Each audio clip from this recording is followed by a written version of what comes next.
Uma das temáticas que mais me fascina, aliás, sempre fascinou desde que eu era aluno, é sobre a importância da leitura. Eu digo que era a habilidade de ler e interpretar texto que me salvava na escola.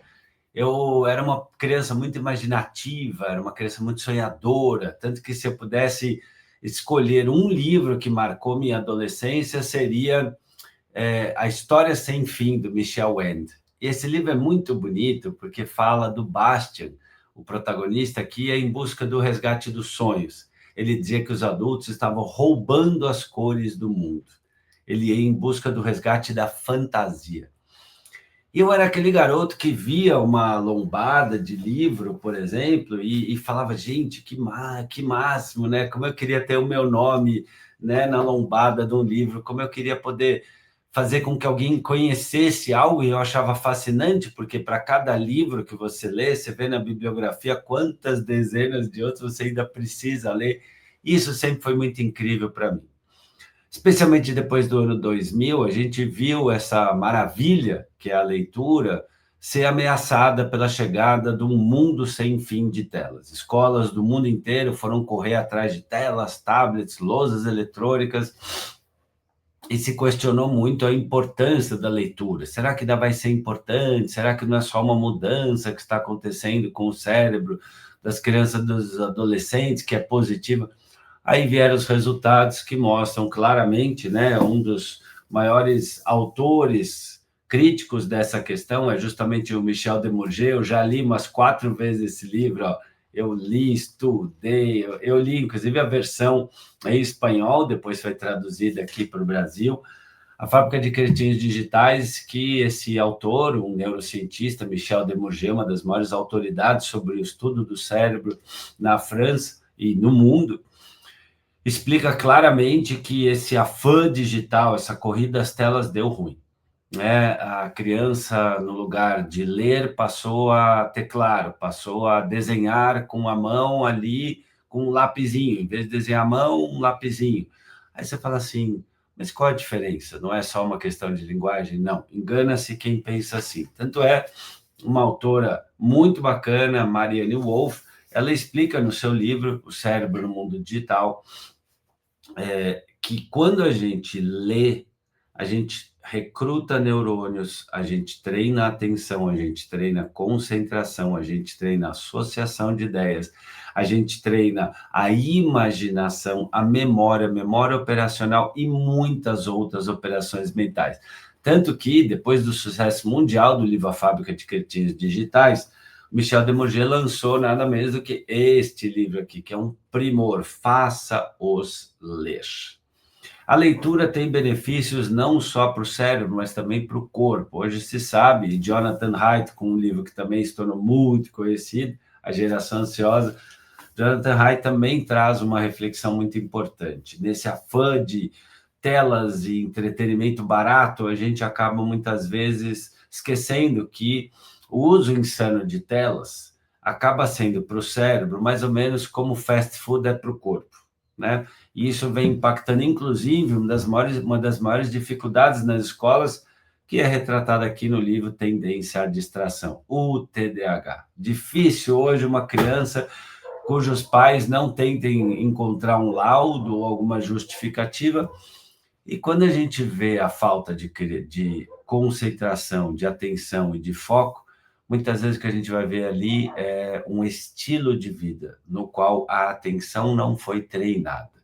Nós somos naturalmente distraídos, né? O cérebro humano foi formatado de modo a ficar prestando atenção, né? Quando a gente era caçador-coletor e durante milênios, era muito interessante, puxa, tem um alimento ali, puxa, tem uma ave ali, puxa, tem uma ameaça ali. Então, o cérebro é naturalmente distraído. O que acontece é que nos últimos anos a gente acabou sofrendo um certo desincentivo da lei, da regra, da hierarquia, do sistema, da organização, e dentro de tudo isso, a leitura. E para você ter uma ideia o quanto isso é perigoso, já há esse estudioso, Manfred Spitzer, falando de uma demência digital.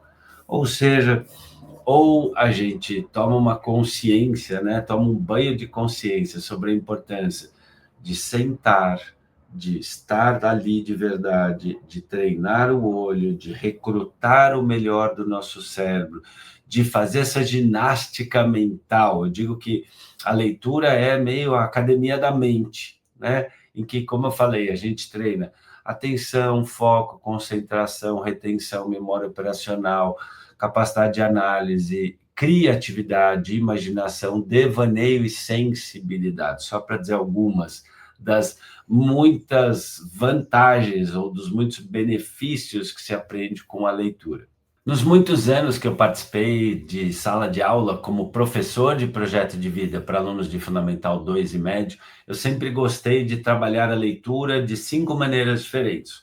Ou com a aula invertida, ou seja, eu propunha que eles lessem algo e aí no começo da aula eu abria falando, gente, eu quero escolher, vou escolher aqui, vou sortear 3 pessoas que vão contar o que aprenderam com o que leram, discordando, concordando ou refletindo, e aquilo já valia parte de uma avaliação continuada.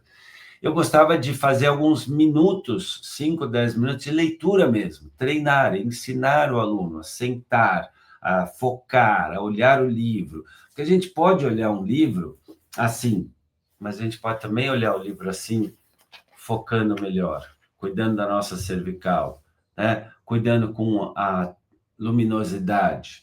Eu gostava de fazer também a leitura, cada aluno lê uma página para justamente treinar dicção, perceber como o aluno está se expressando, a capacidade de falar para fora, de verdade, não fazer, né? Eu gostava também de ensinar que os alunos lessem e depois de 10 minutos conversassem com os colegas sobre o que aprenderam, para perceberem justamente se o que eles viram é o que os demais viam. E eu também, de vez em quando, lia para ensinar os alunos entonação, acentuação, a cadência, a expressividade. Então, esses anos todos como professor me ensinaram que a gente tem que vencer a ilusão do óbvio ululante, de que os alunos sabem ler. Não, ler é uma habilidade, né? Ler é uma habilidade, por isso pode e deve ser treinada em sala de aula.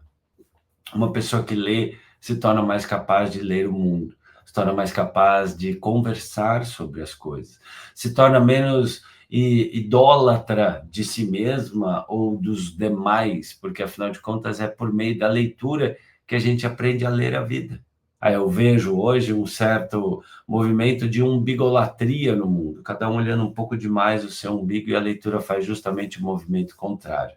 Ela nos acolhe na percepção que os dramas, as dores, os anseios humanos são, de certa forma, universais, mas, ao mesmo tempo, ela nos traz essa importante percepção de que nós somos todos histórias em construção continuada. Então, eu deixo aqui essa reflexão para você, né? O quanto você tem sido também leitor da sua vida, o quanto você tem sido capaz de ser o escritor dos seus próprios sonhos, o quanto você tem sido capaz de ser o revisor das suas ideias, ideais e projetos de vida. E, claro, fica aí um convite para que você saia um pouco das telas e olhe nas páginas para perceber, acessar a sua tela mental. Afinal de contas, é lá dentro que se somam os nossos projetos de vida. E o que é um projeto de vida é a semente do amanhã.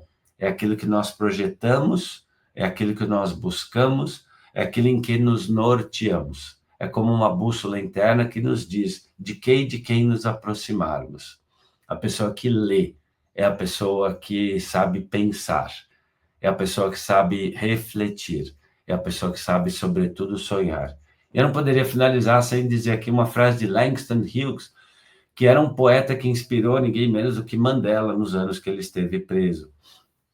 O Langston Hughes tem uma frase muito bonita que ele diz assim: uma vida sem sonhos é como um pássaro sem asas, que não pode voar. E não tem combustível maior para os sonhos do que a capacidade que a gente adquire com a leitura. Então fica aí esse convite. Dos 1.440 minutos de um dia, quantos deles você tem dedicado à leitura? Ler é ler-se, é ler a vida, é ler o mundo, com olhos vivos, criativos e abertos para a beleza do ser humano.